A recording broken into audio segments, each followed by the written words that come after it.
I know why you're here, and it's because you are losing games. A lot of it. Don't you worry, because we'll talk about the best heroes in Mobile Legends right now. These heroes were selected based on official stats, latest patch notes, and insights from recluse to Immortal-tier players. I'll also share some recommended equipment, emblems, talents, and battle spells to help you climb faster and stop you from remaining a hard-stuck epic player. No! Ruby doesn't just heal herself, she's also very disruptive. With the highest spell vamp in the entire game and skill cooldowns shorter than your 2 inches, she can face tank, outplay, and bounce back from the brink of death like it's just another Tuesday. Oh, and did I mention she's packing enough crowd control to ruin an entire team's birthday party? Yeah, she's not just hard to kill, she's hard to deal with. Glue is on this list because he is basically reverse Angela. In other words, he gets on top of you, but with force. With his ultimate, he can literally stick to a target, and once he does, say goodbye to your back line. Glue doesn't care about your front line at all. He skips the queue and goes straight for the squishies.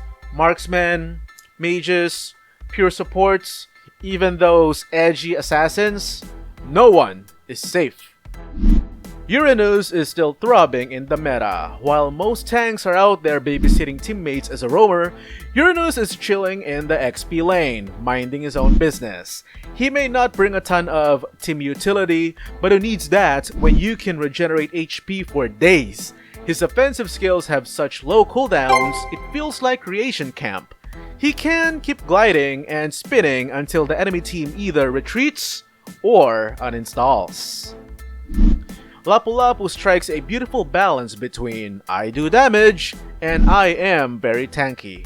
But things get really annoying when he enters the Great Sword stance. Suddenly, his second skill goes from dash to multi-target slapfest with built-in damage reduction. And don't even think about CCing him. His first skill in Great Sword stance is basically immune to most crowd control effects. He'll just charge through your entire team, land his big fat man sword stun, and make you wonder why you even bothered. Unless you've got suppression, good luck. Arlott dashes around the battlefield with a second skill like he's got a California Reaper in his butt, slicing enemies and healing himself at the same time. But what really makes him terrifying isn't just the damage or the mobility, it's the crowd control. He can trip multiple enemies in one clean sweep, ruining teamfights before they even start. Arlott doesn't just join a fight, he crashes it, flips the table, and walks out with the MVP medal. Every damn time. If you want me to create more videos like this, give me some love and hit like, share this video, and if you haven't already, subscribe to the channel. Fredrin rises like the final boss of ranked games.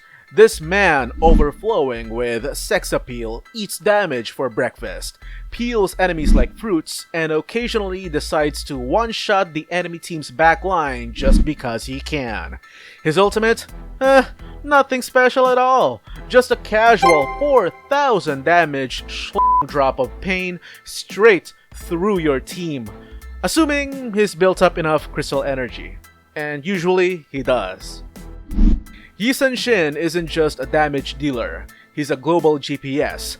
His ultimate lets him summon a boat, which not only boosts his movement speed and reveals every enemy on the map, but it basically turns him into a highly mobile assassin that specializes in both melee and long-ranged attacks. And just when you think it's over, it's not, he can recast his ultimate and ram that boat straight into your entire team, stunning them and blasting them with waves of damage. Escaping him is hard, chasing him is worse. Fighting him? Good luck.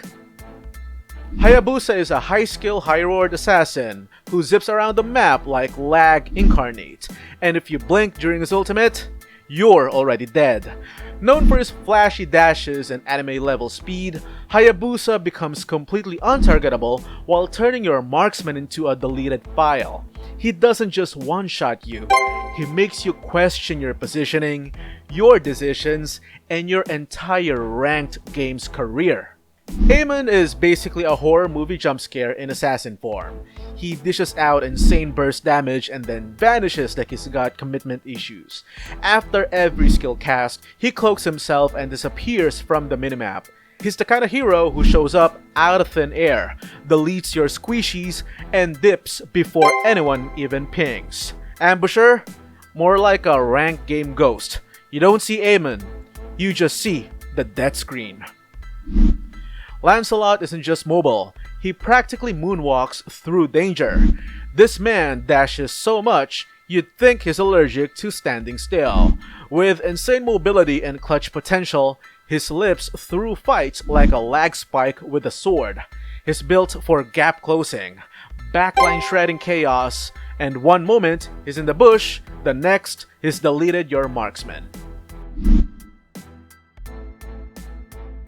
1-1 is an extremely mobile marksman. She can juke while auto-attacking, dance through your skill shots, and if you do manage to stun her, surprise, she just hops right out like nothing happened.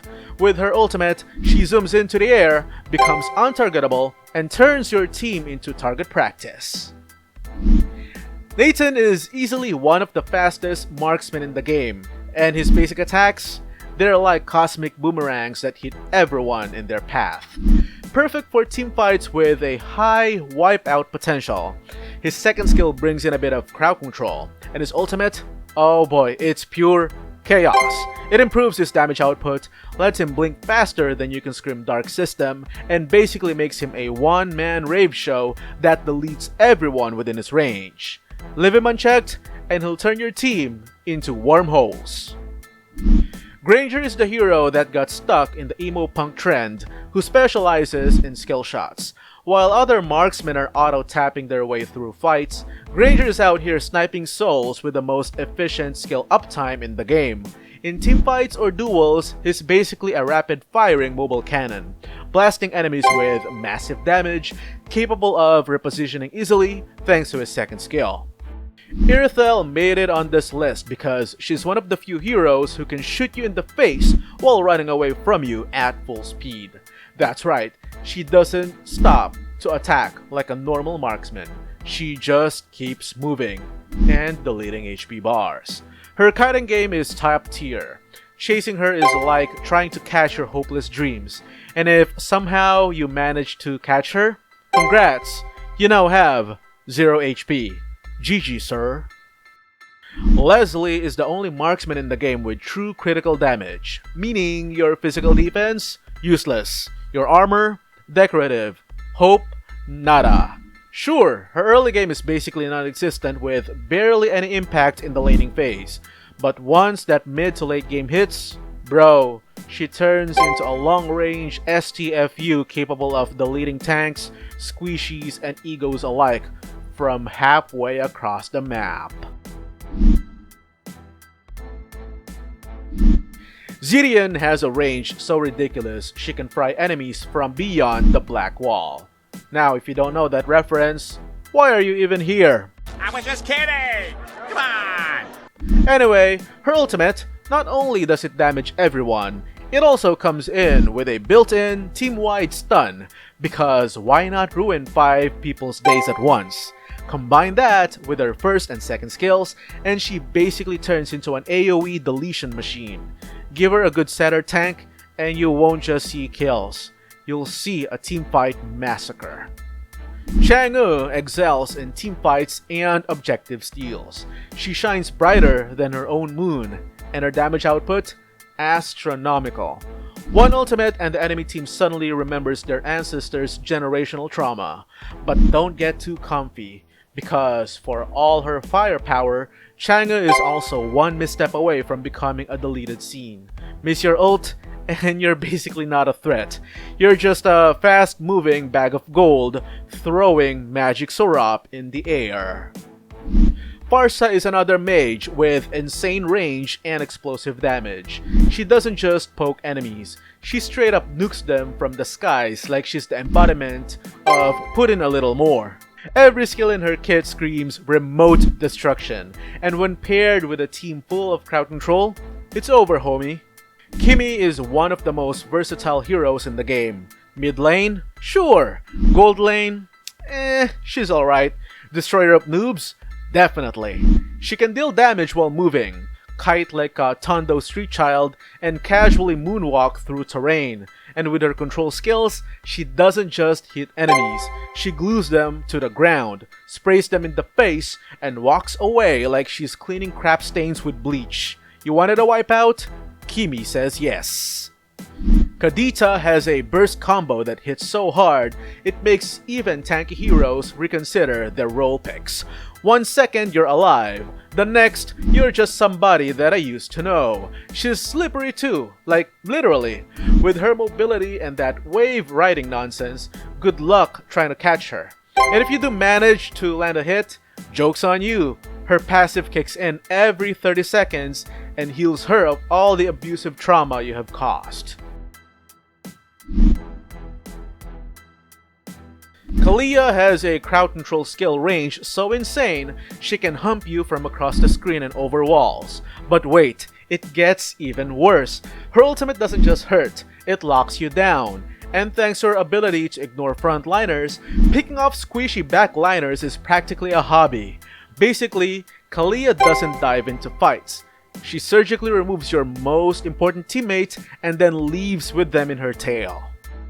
Florin is here because of her ultimate that can heal everyone on the team, no matter where they are. Bot lane, jungle, top lane, hiding in a bush, having self-offing thoughts. Yup, they're all healed. And it doesn't stop there. For 2 glorious seconds, her ultimate also boosts everyone's HP and shield regen effects, turning already tanky heroes into full-on mob bosses.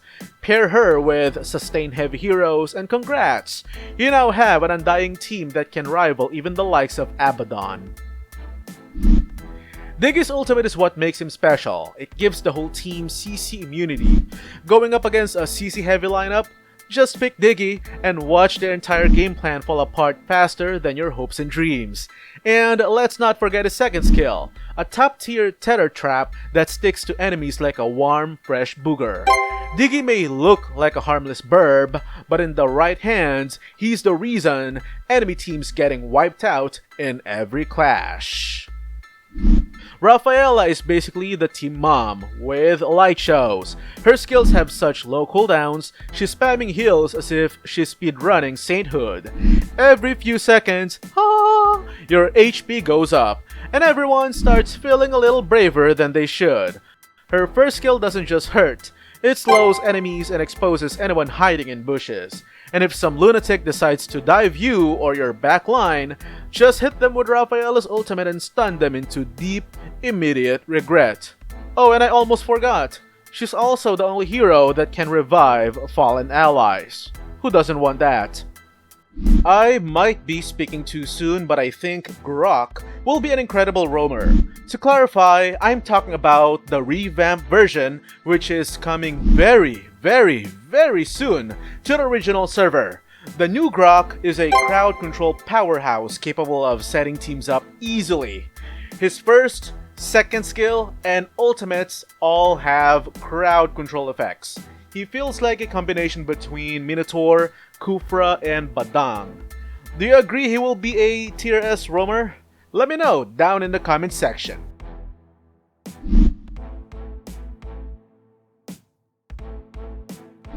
Which heroes do you think deserve to be on this list? Comment down below. Thank you so much for watching, and I'll see you in the next one. Stay classy and peace out.